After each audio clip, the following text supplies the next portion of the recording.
पुष्यमित्र ने बौद्ध धर्म को मानने वाली प्रजा पर कोई अत्याचार नहीं किया था। उसके राज्य में हर पंथ के लोग सुख से रहते थे। पुष्यमित्र ने जिन बौद्ध मठों को नष्ट किया, उसके पीछे की कहानी इतिहासकार छुपा ले जाते हैं। हुआ यह था कि जब पुष्यमित्र ने बौद्ध मठों को राज्य का संरक्षण देना बंद किया और उनको राज्य के खजाने से पैसे देना बंद किया, तो मुफ्त की मलाई खाने की आदत पड़ जाने वाले बौद्ध मठ राजनीति के अखाड़े बन गए।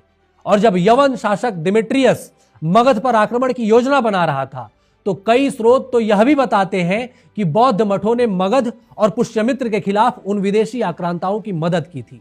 उन्होंने अपने मठों में विदेशी सैनिकों को छुपाया था। पुष्यमित्र शुंग को जब बौद्ध मठों के इस षड्यंत्र का पता चला, तो उसने बौद्ध मठों की तलाशी भी करवाई थी। और जिन जिन बौद्ध मठों में यवन सैनिक छिपे हुए मिले, वहां यवनों के साथ साथ उन गद्दार बौद्धों का भी सिर काट दिया गया। उन बौद्ध मठों को जमींदोज कर दिया गया। आप सबको याद होगा, कुछ साल पहले भारत के जनरल बिपिन रावत ने 2.5 फ्रंट वॉर की बात की थी कि भारत को अपनी सीमाओं पर दो तरफ से, यानी पाकिस्तान और चीन, इन दोनों से तो खतरा है ही, साथ ही साथ एक तीसरा फ्रंट देश के अंदर भी है। और यह जो 2.5 फ्रंट वॉर है, यह आज के जमाने में अगर है तो उस जमाने में भी था। और पुष्यमित्र शुंग ने हमें बताया कि जब 2.5 फ्रंट वॉर होता है, जब राष्ट्र को बाहरी आक्रमणकारियों के साथ साथ अंदर से भी खतरा होता है, तो उस अंदर वाले सांप को सबसे पहले कुचलना चाहिए। पुष्यमित्र ने वही किया। चुन चुन कर उन राष्ट्रद्रोहियों का संहार किया जिन्होंने मगध की प्रजा के साथ छल किया था, जिन्होंने विदेशी आक्रमणकारियों के साथ मिलकर साजिश रची थी। और यह सब करने के बाद पुष्यमित्र ने यवनों पर आक्रमण किया। फिर करीब 1 साल का संघर्ष हुआ और पुष्यमित्र शुंग ने यवनों को मगध की सीमा से पीछे धकेल दिया। उसके बाद जब तक पुष्यमित्र जीवित रहे, यवन सिंधु नदी को पार करने की हिम्मत नहीं दिखा सके।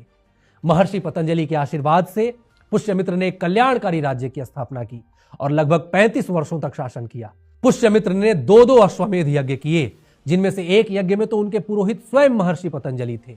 अशोक के बाद बौद्ध धर्म के प्रभाव के कारण भारत में वैदिक मंत्रोच्चारण और यज्ञों का होना बंद करा दिया गया था।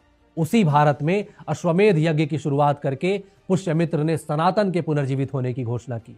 पुष्यमित्र का राज्याभिषेक भारत में वैदिक धर्म की पुनर्स्थापना का दिन था। लेकिन आप इस देश के मक्कार इतिहासकारों की मक्कारी देखिए कि जिस पुष्यमित्र शुंग ने सनातन धर्म को पुनर्जीवित किया, उसका उल्लेख भी इतिहास में बहुत कम देखने को मिलता है।